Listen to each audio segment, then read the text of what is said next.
C'est un patrimoine commun, mais c'est quand même un patrimoine. On peut pas abandonner. C'est pas logique. Non? Je pense que c'est important pour les jeunes qui viendront s'installer dans nos petites communes où on est un peu éloigné de tout. On est là les uns avec les autres, on vit ensemble et c'est ça qu'on a envie de transmettre aux générations futures. On pensait depuis un certain nombre d'années qu'on était relativement isolé. Et donc de réaliser progressivement que non seulement on n'est pas seul, mais qu'en France ça regorge de propriétés collectives, ça donne un sentiment effectivement d'appartenir à quelque chose de plus large et ça donne de l'espoir. Quand on est venu s'installer dans notre petit hameau de Plaine, on a vu arriver un ancien du village qui nous annonce que, après une décision collégiale, on allait pouvoir bénéficier de la dernière coupe de bois qui avait eu lieu sur la section du hameau. Alors on a d'abord été étonnés parce qu'on venait de découvrir ce que c'était que le bien de section.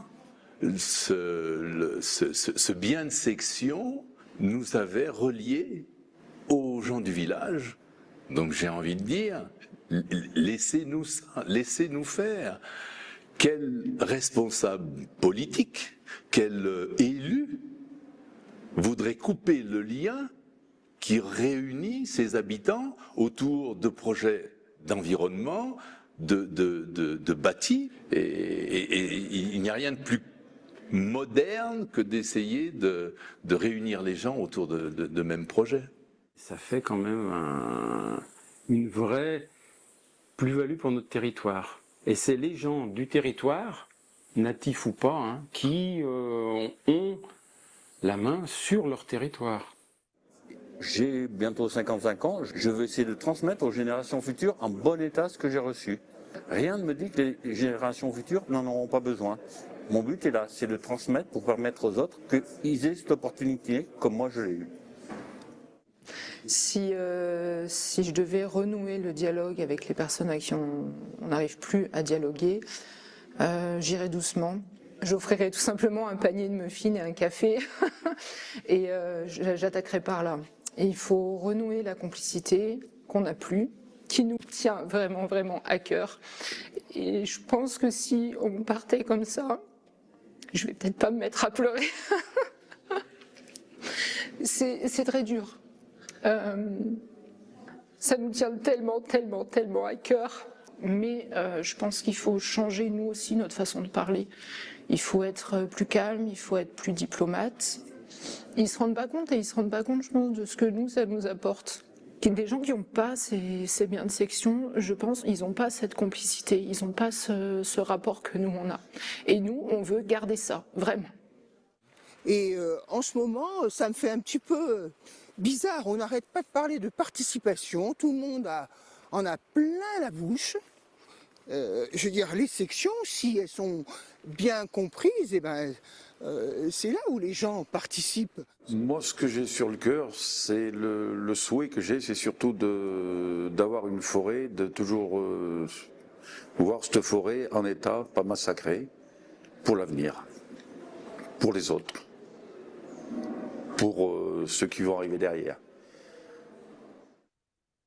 Donc moi, je suis ingénieure d'études au sein de la chaire Valcom. Je suis juriste et je suis toujours très curieuse d'en apprendre plus sur les communs que je découvre au fur et à mesure des recherches.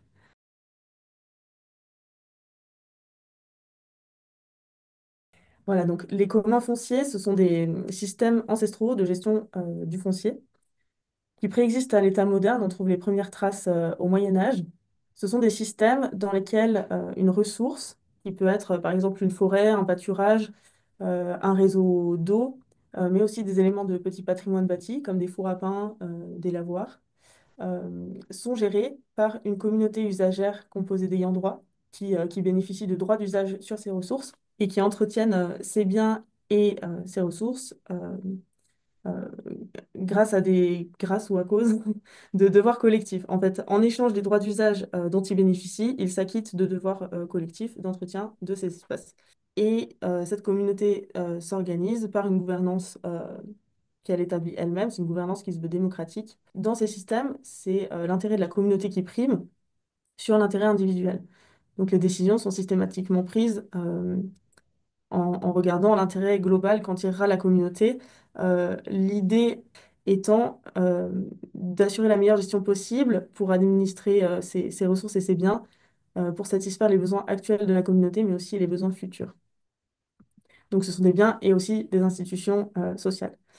En fait, ces communs fonciers, ils sont issus de l'usage. C'était au Moyen Âge, c'était des moyens de subsistance, une manière de mettre en commun des ressources, des outils qui permettaient de répondre aux besoins basiques. Et ces usages ont contribué à entretenir et façonner les paysages, qui en portent encore des traces aujourd'hui. À la période de la Révolution, avec l'avènement d'une économie et d'un droit de l'État moderne, euh, qui valorisait la propriété individuelle et une législation plus uniforme, euh, ces systèmes ont été écartés. Le début des recherches qui ont donné lieu à la constitution de ce projet de recherche Balcom, en fait, il trouve sa source dans la découverte en 2019 par Jean-François Joy et Olivier Chavanon, qui sont co-directeurs de cette chaire. Ils sont respectivement juristes et anthropologues. En fait, ils ont découvert une proposition de loi qui visait à dissoudre les sections de communes. Les sections de communes, c'est une catégorie de communs. En fait, il y avait déjà une loi en 2013 dont les dispositions visaient à déjà les affaiblir. Et là, ce projet de loi se voulait d'aller plus loin. Il n'a pas abouti, mais il traduisait une volonté de supprimer ces dispositifs de communs fonciers qu'on jugeait désuets. Et ils ont été interpellés, ils ont voulu comprendre les raisons de ce discrédit. Donc, ils ont entamé des enquêtes de terrain pour comprendre la réalité de ces systèmes et ce qu'il en était dans les faits. Donc ça, c'était en 2019. Pendant 6 ans, ils ont effectué des recherches. Et tous ces éléments et cette collecte de données leur a permis d'affirmer que les communaux, communs fonciers, on appelle ça aussi les communaux, en fait, ils sont encore très très présents en France et ils constituent un patrimoine à la fois matériel et immatériel. La difficulté des communs fonciers, comme tu disais tout à l'heure, Marion, c'est des systèmes qui sont oubliés parce que la plupart a disparu à la fin de l'Ancien Régime. En fait, effectivement, les communs, on les retrouve principalement en zone rurale et de montagne parce que c'est des lieux où les gens avaient besoin de créer ces usages communs et cette mise en partage pour subsister. En fait, ça reprend la raison d'être historique. Et donc, la difficulté d'identification qu'on trouve dans ces communs, c'est qu'il n'existe pas de fichier qui les répertorie à l'échelle nationale. En fait, c'est tout un process pour les trouver. On utilise les données du cadastre. En fait, on regarde le fichier des personnes morales de la DGFiP et on épluche par type de personne morale. Je reviendrai plus en détail sur les sections de communes après, mais en fait, ce sont des personnes morales de droit public. Donc, elles sont référencées par un code qui permettent de les identifier plus facilement que les autres types de communs, qui sont souvent regroupés dans ce qu'on appelle les autres personnes morales de droit public. C'est vraiment une gestion qui est différente de la copropriété. Et ensuite, une fois qu'on a recueilli cette donnée, il faut aller vérifier sur place. Donc ça prend du temps. C'est un travail minutieux, mais le déplacement, c'est vraiment important. Ça permet de se rendre compte de ce qu'il existe ou pas. Ça nous permet de vérifier ce qu'on a trouvé en amont. Et ça permet de percevoir quel rôle joue le commun actuellement et quel est son fonctionnement. Ce qui contribue aussi au fait qu'il est compliqué de les cartographier, c'est que selon les régions, ils ont des noms différents. Donc, je vous ai parlé des sections de communes, ça, on en trouve sur tout le territoire. Euh, mais par exemple, dans la vallée de Chamonix, les communs sont ce qu'on appelle des consortages. En Maurienne, en Savoie, on appelle ça des communaux cultifs. Euh, à la frontière suisse, il y a ce qu'on appelle des bourgeoisies ou des indivisions. Dans le sud de la France, il y a des prud'hommes de pêche, dans les Pyrénées des pâtèques, enfin bref, je peux continuer comme ça longtemps. Il y a une multitude de noms selon les régions, donc ce qui complique encore plus la recherche parce qu'il faut chercher par différentes entrées. Voilà, donc en fait, l'une des raisons pour lesquelles les communs sont méconnus et oubliés, c'est qu'en fait le droit est très lacunaire là-dessus, mais c'est les seuls textes qui font référence aux biens communaux. Le seul type de commun qui fait l'objet de plus de précision, c'est la section de commune, donc qui est une personne morale de droit public.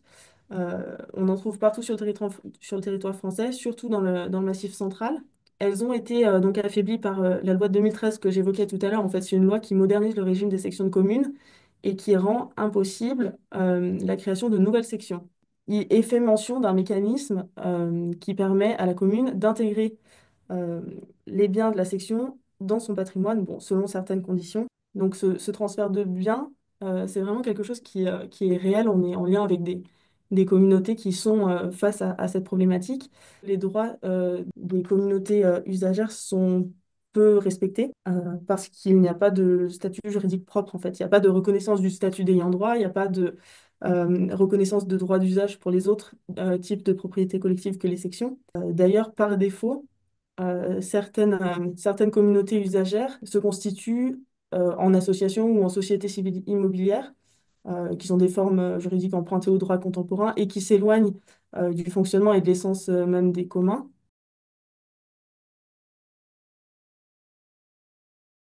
Les membres de ces communs vont rénover le four à pain pour continuer à cuire leur pain et leur tarte dedans, à nettoyer les canaux d'irrigation pour continuer à avoir des bassins irrigués. L'entretien des paysages, il se fait grâce au pastoralisme, à l'activité des troupeaux, ainsi de suite. Dans le cas où des forêts sont gérées par des communautés usagères, en fait, elles pratiquent l'affouage, qui est le droit pour ces ayants droit d'aller prélever du bois de chauffage pour leur consommation personnelle, c'est pas pour aller le vendre, voilà. En fait, cette pratique de l'affouage et cet entretien des forêts contribue à la lutte contre les incendies. Ça participe à l'entretien de la forêt qui permet à toute la chaîne de biodiversité de mieux se porter.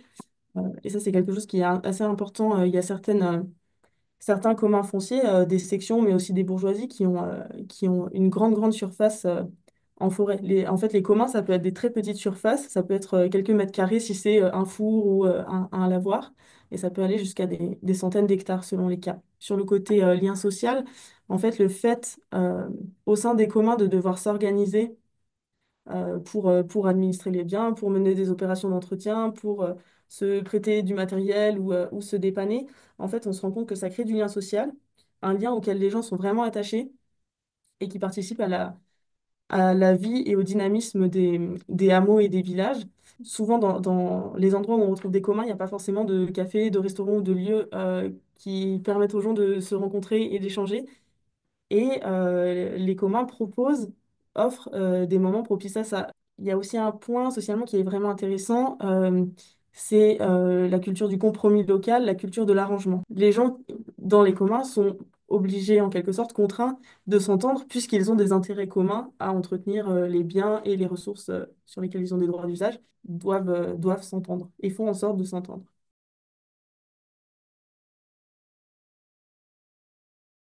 Voilà, donc au fil des recherches que Jean-François et Olivier ont menées depuis 2019, tous ces éléments, ce diagnostic, tout ce dont je viens de vous parler, a mené à la création de la chaire Valcom en 2024. Donc la chaire Valcom, c'est un programme de recherche pluridisciplinaire qui a été lancé officiellement en début d'année 2025 et pour une durée de 5 ans, donc jusqu'en 2029. On travaille de manière très transversale et on mêle différentes disciplines. Il y a des juristes dans l'équipe, des historiens, des sociologues, des géographes aussi. Et puis, Falcom, c'est un projet collaboratif. En fait, on fait appel aux méthodes des sciences participatives, des recherches participatives. C'est ce qui nous permet d'avoir une collaboration assez étroite avec nos partenaires qui sont, bon, vous l'aurez compris, des ayants droit, mais aussi des élus du territoire, des agents, des techniciens. Donc, la chaire Valcom, elle a pour objectif, en pratiquant la recherche-action, de participer à la résurgence des communs. Donc ça passe par ce travail de cartographie. Ce à quoi on travaille, c'est à renforcer la capacité d'agir et d'engagement de ces collectifs. Ça passe par l'organisation de rencontres territoriales. Donc ce sont des événements type journée d'études qu'on co-construit avec nos partenaires autour d'une problématique locale qu'ils rencontrent. Par exemple, l'an dernier, on a fait une journée d'études sur les canaux d'irrigation ancestraux en Tarentaise, en Savoie. On a travaillé aussi donc dans la vallée de Chamonix sur les consortages. Là-bas, c'est beaucoup d'alpage. On a travaillé aussi en Haute-Loire sur la gestion des forêts sectionnelles et sur la gestion de la ressource en eau. Oui, par rapport à le renforcement de la capacité d'agir, on travaille aussi beaucoup sur la mise en réseau des communautés entre elles. Et la continuité de cette idée de mise en réseau des communautés, c'est d'organiser ce qu'on appellerait une sorte d'assemblée des communs destinée à ces communautés d'ayants droit, de membres de communs fonciers, pour favoriser l'échange d'expériences qu'ils vivent et qu'ils puissent s'enrichir mutuellement. En fait, on se rend compte que beaucoup nous disent que ils pensaient être tout seuls avec leur section de commune, avec leur consortage, qu'ils pensaient que ça n'existait nulle part ailleurs. Au fur et à mesure des échanges avec nous et quand on se penche un peu plus sur ce qui se passe, en fait, ils se rendent compte qu'ils ne sont pas seuls, qu'il existe plein d'autres formes de communs dans plein d'autres endroits. Ça les renforce, ça leur donne de l'espoir. C'est quelque chose d'assez difficile à expliquer, mais c'est assez poignant. Donc, sur la suite de nos actions, on travaille sur un outil d'évaluation avec une économiste à l'élaboration d'un indicateur qui pourrait mesurer l'importance des actions d'intérêt collectif menées par les habitants en dehors et en parallèle de l'action publique ordinaire. Parce qu'en fait, ce qui est réalisé par les communautés usagères, par exemple l'entretien de sentiers de randonnée, euh, la rénovation d'un réseau d'irrigation, s'il n'était pas là, c'est une charge qui pèserait sur la commune et sur ses agents. Donc recréer une culture des communs, ça passe par la communication, expliquer ce que sont les communs, expliquer leur rapport pour les territoires et ça passe aussi par la formation. On travaille avec le service de formation continue de l'université à la construction d'une formation qui serait destinée aux élus techniciens des territoires dans le but, voilà, là encore, de communiquer là-dessus et de contribuer, on l'espère, à permettre un meilleur respect des droits des communautés usagères. Et puis, travailler sur un meilleur accueil de cette dynamique des communs au plan national et l'intégrer dans les logiques du droit public et du service public, puisque les actions menées dans les communs revêtent un intérêt général et de faire évoluer le cadre légal.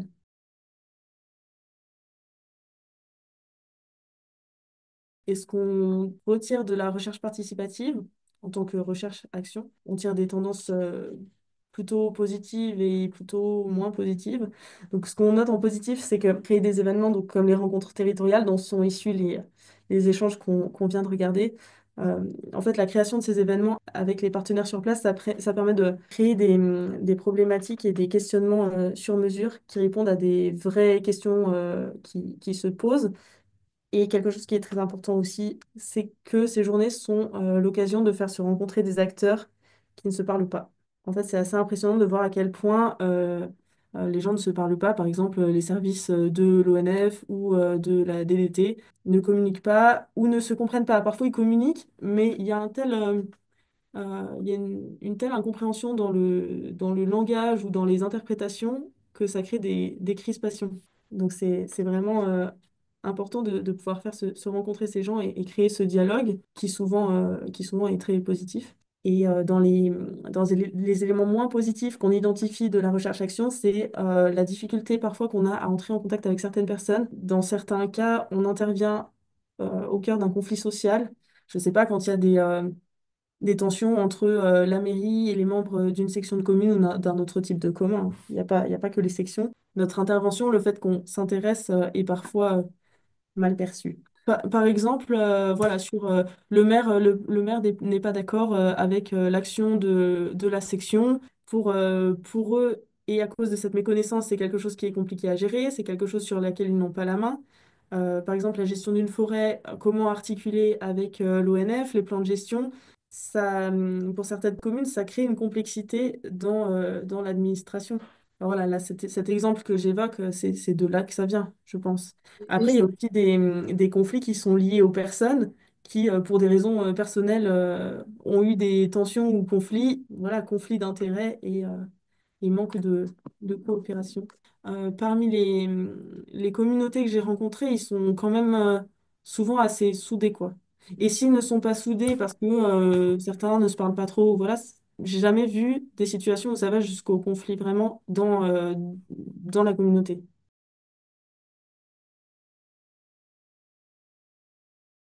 Et on en vient au cœur de notre sujet. On remarque que les communs fonciers, c'est un lieu propice à la démocratie implicative, puisque les gens agissent, puisque les biens leur appartiennent et qu'ils ont des droits d'usage dessus. On se rend compte au fur et à mesure des échanges que la responsabilisation des membres de ces communautés usagères, en fait, le fait qu'ils soient responsables, ça les pousse et ça les anime pour prendre des décisions rationnelles. C'est ce qu'on disait tout à l'heure sur la gestion pérenne des ressources. Ils prennent des décisions d'entretien et de gestion pour satisfaire les besoins actuels et futurs de la communauté. J'ai déjà dit tout à l'heure, mais c'est vraiment quelque chose qui revient dans les échanges et qui est quelque chose de central dans la perception de ce système. L'implication et la participation aux corvées, qu'on appelle aussi devoir collectif, participation ou prestation dans certains types de communs. En fait, il y a autant d'appellations pour évoquer la corvée que de différents types de communs. Et la liste des mots pour les corvées, elle est en cours d'élaboration puisque ma collègue Julien Ambrosio, qui est juriste aussi et qui travaille pour la chaire, est en train de réaliser une thèse sur l'obligation collective dans les systèmes des communs. Et en fait, elle a débuté une enquête dont les premiers résultats sont pas encore exploitables en tant que tels, mais qui sont déjà hyper intéressants. En fait, de ces premiers résultats, il ressort que les personnes qui pratiquent les corvées sont aussi impliquées dans le commun parce qu'elles sont membres de l'association ou président ou trésorier dans le cas où la communauté s'est constituée en association, mais a une implication dans l'organisation du commun. Et les personnes qui participent ressentent une grande satisfaction à réaliser ces corvées, se sentent fières et valorisées de contribuer à ça, et pensent que le maintien de ces corvées est utile. Enfin, parfois, on se demande s'il ne faudrait pas externaliser ces travaux qui sont parfois coûteux, parfois dangereux, qui sont chronophages, qui demandent voilà, d'y consacrer du temps. Et certains sont des fervents défenseurs de la corvée par les ayants droit. Et d'ailleurs, cette corvée, la corvée, le faire ensemble, ce temps convivial qui ensuite, on se rend compte aussi que ça renforce réellement l'attachement que les gens ont pour la communauté, pour l'environnement au sens du lieu où ils vivent et de leur territoire.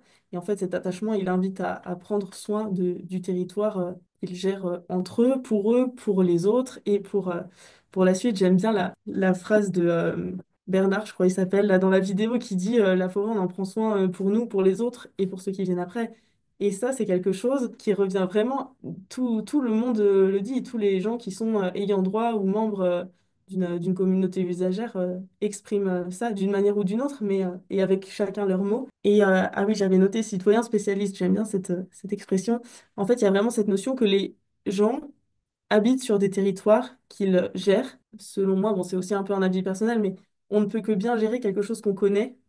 Et qui de mieux placé pour gérer une forêt, un cours d'eau, un alpage, que quelqu'un qui sait comment il se comporte et quelles sont les contraintes des milieux, plutôt qu'une politique d'aménagement déconnectée. Pour finir, je vais vous citer une parole d'affouagiste. C'est quelqu'un qui pratique l'affouage qui a dit ça.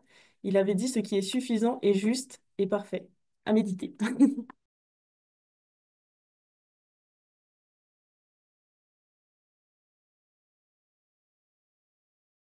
Alors non, on ne peut plus en créer aujourd'hui, et c'est bien le problème. En fait, le Code général des collectivités et les articles que j'ai évoqués là en début de présentation ne permettent pas de recréer de nouvelles sections de communes, mais rien n'empêche de créer des nouveaux communs qui piochent dans les mécanismes des communs ancestraux pour créer une autre forme de commun. Et ben, on peut créer toute autre forme d'initiative collaborative qui n'est pas une section de commune et qui n'entrera pas dans ce cadre-là. Euh, je pense par exemple, enfin, je ne sais pas si c'est une illustration qui est pertinente, mais il y a une association qui s'appelle Hameau Léger qui met en relation des groupes de personnes qui veulent habiter proches les uns des autres avec des espaces partagés euh, pour s'organiser dans leur gouvernance et dans le partage et la gestion de ces espaces communs. Soit c'est un contrat oral quand, euh, quand telle est la volonté de ce groupe d'habitants. Certains précisent l'organisation dans le règlement intérieur de leur association. Voilà, ça c'est un exemple d'une nouvelle forme de commun qui n'est absolument pas une section de commune et voilà, mais qui s'inspire de ce mécanisme où les gens participent et mettent investissent chacun un peu de temps ou de matériel selon la forme que ça peut prendre pour entretenir ces espaces qui sont partagés. Et par exemple, là j'étais la semaine dernière dans les Vosges, à La Vigotte. Donc ça s'appelle La Vigotte Lab, qui est un tiers-lieu, peut-être que vous connaissez parce que je crois que vous avez des Ouais. liens peut-être déjà. eux, c'est une équipe qui s'est constituée en association, donc ils habitent un hameau et ils ont mis en place tout un tas d'éléments de gestion de ressources qu'ils gèrent en commun via l'association et au moyen d'une gouvernance qu'ils ont décidé entre eux. Et pour autant, ils ne possèdent pas le foncier. Donc là, on est en plein dans l'idée de la communauté usagère qui n'a pas d'emprise sur le foncier, mais qui a des droits d'usage et qui entretient, fait des opérations d'entretien de la forêt, des espaces, des zones humides, voilà, et qui profite du droit d'usage sur ces espaces. Et donc, en revanche, nous, donc, si nous, architectes, urbanistes, etc., qui cherchons à faire participer les habitants, on veut recréer un commun sur un quartier qu'on réhabilite, un grand ensemble, etc., ça ne sera pas un commun foncier. Ça sera des droits d'usage, ça sera d'autres formes à inventer. Oui, ce qu'a fait la loi de 2013, c'est interdire la création de nouvelles sections, mais effectivement, une autre loi peut le défaire. Et puis, ce qui serait intéressant, et c'est ce qu'on cherche à faire, c'est que, en fait, juridiquement, rien n'empêche de recréer des communaux à la sauce ancestrale. C'est juste que plus personne a pensé à le faire. Aujourd'hui, est-ce qu'un propriétaire, qu'il soit public ou privé, accepterait de confier des droits d'usage, à une communauté d'usage, c'est-à-dire les habitants du hameau du village et en fixant aussi des conditions, comme faisaient les seigneurs ou les communautés ecclésiastiques dans le passé, en contrepartie, ben vous allez m'aider à valoriser mon bien, vous allez entretenir, et on peut imaginer qu'il y a un nouveau contrat social autour de ce deal d'accès par l'usage à des biens d'autrui en contrepartie d'une responsabilisation des populations. Et c'est tout l'enjeu de l'accès libre aux espaces que revendiquent certaines personnes aujourd'hui naturelles. Donc, les propriétaires, je pense, seraient largement intéressés par un deal donnant-donnant, accès contre responsabilisation et co-entretien ou co-gestion des espaces. Les communaux ancestraux le permettaient. C'était pas parfait partout et les gens n'étaient pas toujours libres, hein, d'accord. Mais il y a toujours eu ce rapport équilibré, normalement. Et c'est là où on trouve les arrangements sociaux qui sont cachés, nichés derrière ces systèmes et qu'on manque aujourd'hui dans d'autres cas. On trouve des solutions, devoirs et droits qui se compensent. Et les autres formes de néo-communs qui s'en approchent, bah, vous avez évoqué les associations, il y a aussi énormément de groupements forestiers, par exemple, qui se créent aujourd'hui, qui sont des structures civiles, mais rien n'empêche d'avoir une gouvernance extrêmement inclusive, rien n'empêche de confier par des chartes d'usage des possibilités d'accès aux populations en contrepartie d'un engagement responsable, mais c'est pas tout à fait une sauce, on va pas confier de manière intemporelle à une communauté des droits. Alors que dans les communaux, ce qui est intéressant, c'est que les communautés jouissent de droits qui sont intemporels, et ce qui vous place, vous, humain, dans une position très relative. L'important, c'est ce qui suit, c'est ce qui vient, c'est ceux qui viennent après. Et notre existence compte, bien sûr, on en tire les fruits, mais l'important, c'est de transmettre. Donc ça, c'est ce qu'on a perdu. Et nous, peut-être qu'un jour, on trouvera quelqu'un qui dira, ah ben moi, je voudrais bien essayer. Sauf que le droit ne le permet en apparence pas, il y aura peut-être aussi un combat. Si personne ne conteste, c'est bon. S'il y a un contentieux, ben, le juge dira si ces mécanismes d'attribution de droits à des communautés ben, perdurent. Il y a un cas qui est intéressant ici, c'est la teste de bûche, la forêt. Les propriétaires sont tous privés et ce sont les habitants des trois villages autour qui jouissent des droits d'accès au bois. Pourquoi on ne pourrait pas le reproduire? Et rien ne l'empêche, en théorie. Sauf qu'on a perdu ça de nos mémoires, c'est pour ça que c'est pas évident à remobiliser. Mais C'est là où les communs fonciers ancestraux et les néo-communs se complètent. C'est que les communs fonciers ancestraux ont montré leur robustesse par les époques traversées et les néo-communs qui sont souvent dynamiques parce que issus de la volonté d'une équipe motivée.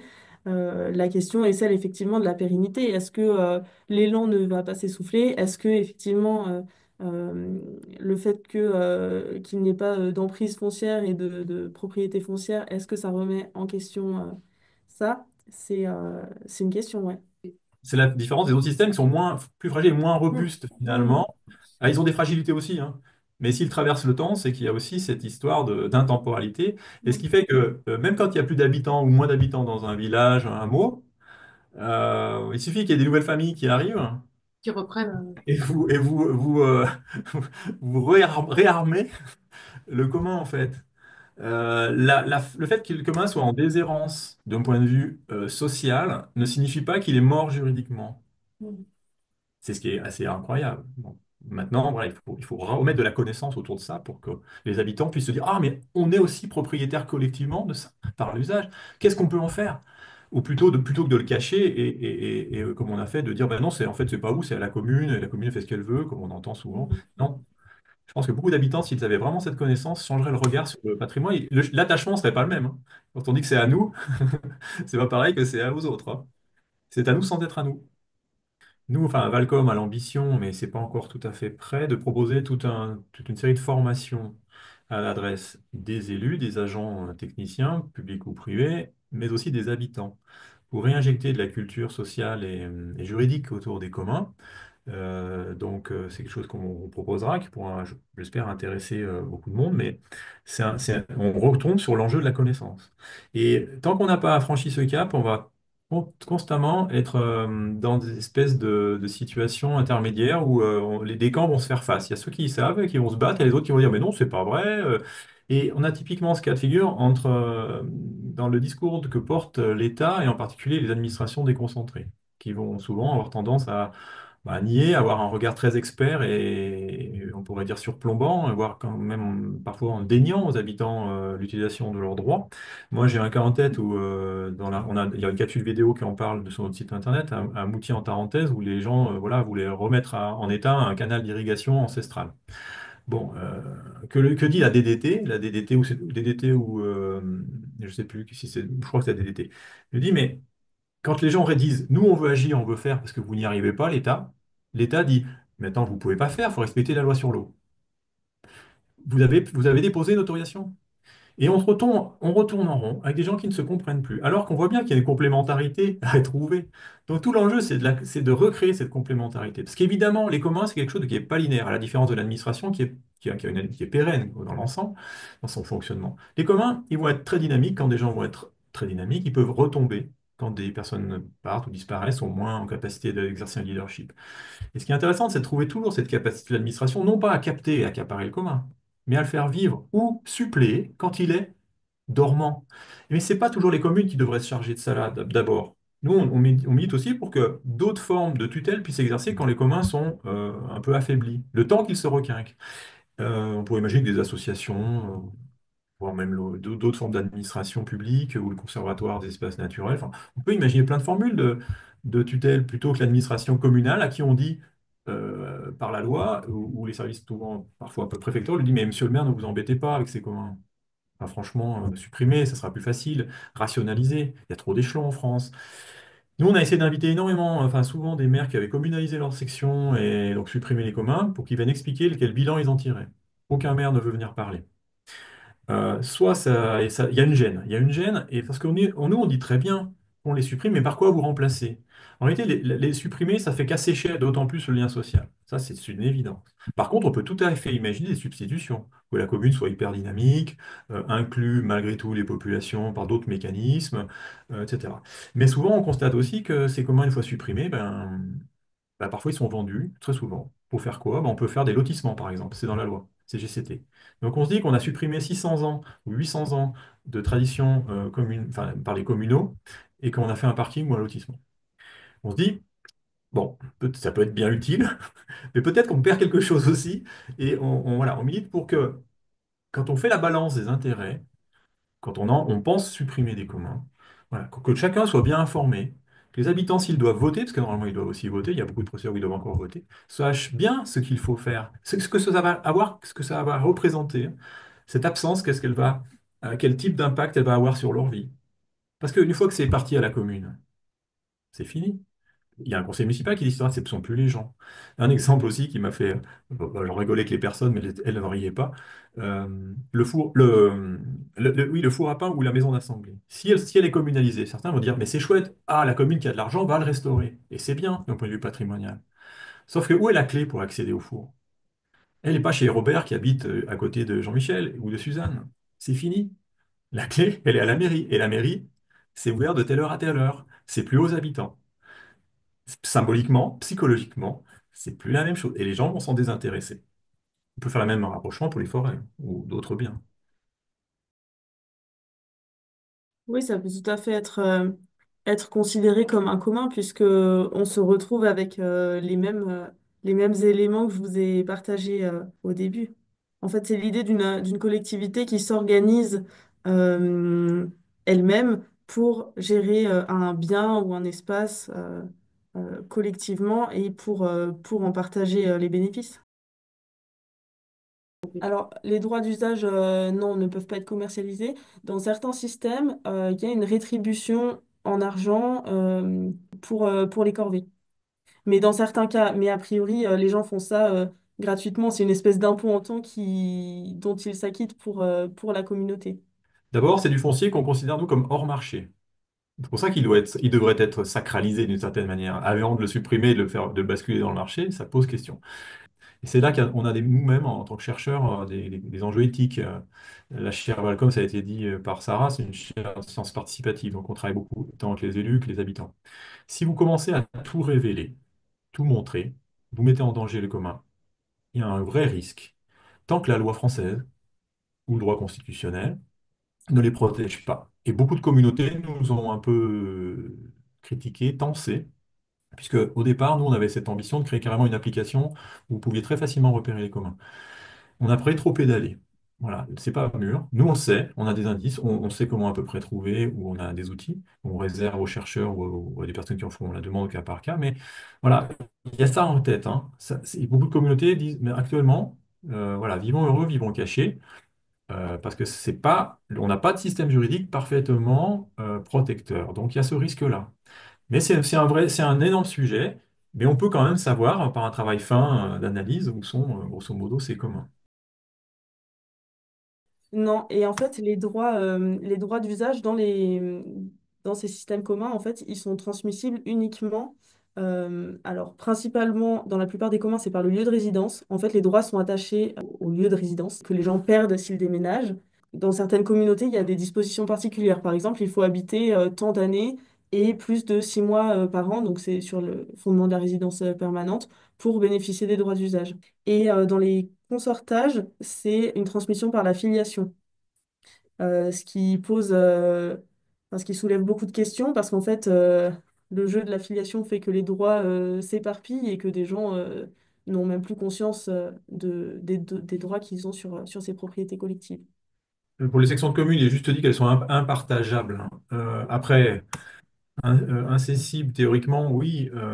Imprescriptibles, théoriquement, oui. En fait, incessible, oui, bah, la loi a inventé, le législateur a inventé des dispositifs permettant le transfert du patrimoine de la section à celui de la commune et des possibilités ensuite de vendre ou voire des possibilités de vendre directement le bien dans des cas particuliers pour un motif d'intérêt général, lequel n'est absolument pas défini par la loi. Dernière chose, les habitants ont le pouvoir, c'est-à-dire que eux seuls peuvent décider de l'avenir des biens par des décisions collectives normalement dans les communs. Voilà. Sauf qu'avec les sections de communes, c'est le cas pour les autres communs, mais les sections de communes, maintenant, on voit bien que le conseil municipal et le préfet ont hérité de nombreuses compétences qui permettent de passer outre la vie des populations. Pour le transfert de droit commun, ben, les gens votent. Et s'il y a un désaccord, avant, si c'était non, ben, on faisait rien. Maintenant, c'est s'il y a des accords entre le conseil municipal et les populations, c'est le préfet qui tranche. Selon moi, pour simplification administrative. C'est ce que j'expliquais un peu sur cette conflictualité entre le maire et la section de commune. En fait, ça fait quelque chose de plus à gérer et quelque chose qui échappe aux communes. C'est un enjeu fort, et sur l'urbanisme, vous avez totalement raison, mais nous, ce qu'on constate, c'est qu'il n'y a pas un PLU de France qui a mis dans son diagnostic qu'il y avait un patrimoine de cette nature. Donc ça commence par là, mieux connaître son territoire, ce que vous pouvez recommander aux Ouais, urbanistes ouais. locaux, premièrement. Et puis ensuite, ben, évidemment, on va adapter le corpus juridique, le règlement. Bon, évidemment qu'en théorie, il ne faut pas avoir de zone constructive sur les communs, quoique ça dépend pour le bâti de centre-village. Mais, Oui. mais il y a un point là important, c'est que le code de l'urbanisme ne mentionne pas ces communs à recenser. Parmi les acteurs auxquels on fait appel pour créer ou pour discuter des contenus du plan dans les groupes de travail, jamais vous ne verrez un représentant des communs. Alors, donc il y a les éléments de petit patrimoine bâti qu'on a évoqués tout à l'heure, donc les fours à pain, les lavoirs. ça peut être aussi des chapelles, ça peut être aussi les maisons de béate ou les maisons d'assemblée, qui sont des lieux où les habitants se regroupaient, se retrouvaient. Le patrimoine, il est considérable, il est matériel, euh, ressources naturelles et tout le patrimoine qu'évoquait Sarah, qui est immense. Et il y a le patrimoine culturel immatériel, que nous on sens, tous les savoir-faire de gestion des forêts, notamment via l'affouage, la transhumance, la gestion de l'eau par les réseaux vernaculaires. Et ce patrimoine, il est considérable. Alors là, il est plutôt traditionnel. En revanche, on constate aussi que sur beaucoup de cas de sections de communes, les communes ont parfois utilisé le patrimoine sectionnal pour des biens qui ne sont plus en lien direct avec l'objet historique de la section. Ainsi, on trouve des parkings, des bâtiments publics, des stations d'épuration en pagaille sur des biens qui n'appartiennent pas à la commune en réalité, mais à la section de commune. Et là aussi, c'est quelque chose d'extraordinaire. Et juridiquement, c'est pas à la commune. La commune fait comme si c'était à elle, mais en réalité, c'est un peu différent. Juste une chose, le patrimoine en jeu, les sections de communes, c'est encore à peu près 30 000 unités, Sarah a dû le dire, plus tout le reste, ce qui est d'ordre purement privé, propriété collective privée, c'est aussi des centaines de cas. Donc c'est pas rien. Rien que les sections de communes, c'est un patrimoine qui est équivalent, en grosso modo, au territoire du Luxembourg ou la région ou le Paris, quoi, intramuros. C'est pas anecdotique. Et ce patrimoine, nous on essaie de le référencer dans le cadre de la chaire Malcolm, et c'est un travail de fourmi parce que évidemment, ça a été dit. C'est pas quelque chose que vous trouverez facilement sur un cadastre ou par une étude qui les référence, puisqu'il y a quasiment rien sur le sujet, à part ici ou là un cas où, notamment en Cantal, où le syndicat du SCOT a décidé de faire une étude pour recenser. Il faut faire le lien entre biodiversité et section de commune, là où vous trouvez une étude, mais elle était vraiment, elles sont assez rares. Alors, en fait, il y a un règlement interne qui fixe les règles. Certaines communautés sont vraiment, ont un dispositif d'une très très grande sophistication. Une assemblée, je pense aux individus de Bellevaux en Haute-Savoie, ils ont une assemblée générale qui réunit donc tous les ayants droit ce sont des familles locales. Donc les droits se transmettent par famille ici et pas par le lieu de résidence comme pour les sections de communes. Quand il y a des absents, pour que les absents soient représentés, qu'il c'est un problème ce jour-là pour bien l'âger ou qu'ils ne soient pas connus, ils élisent aussi des représentants des absents. Ensuite, ils élisent un conseil d'administration.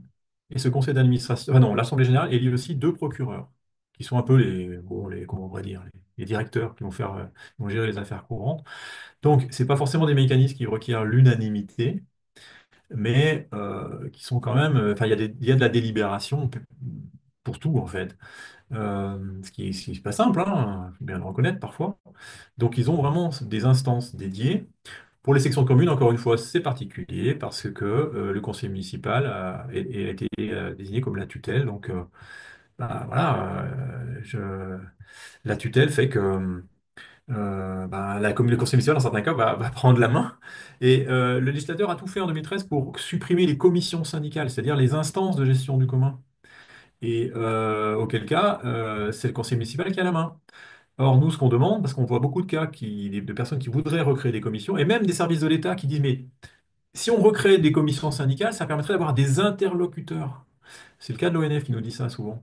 Or, la loi 2013, elle dit que pour créer une commission syndicale, il faut un minimum d'électeurs de la section, un minimum de revenus cadastrales, qui sont en plus des revenus complètement hors sol aujourd'hui. Le revenu cadastral, c'est une notion fiscale pure, qui ne tient pas compte des revenus réels. En gros, la section, elle pourrait avoir des revenus locatifs, par exemple, elle loue un gîte, etc. Ben, ça ne compterait pas. C'est ce qui est fou, quoi. Donc, il y a toute une révision du corpus juridique à opérer, qu'on appelle de nos voeux, mais qui, voilà, le Parlement n'est pas encore tout à fait mûr, on y travaille.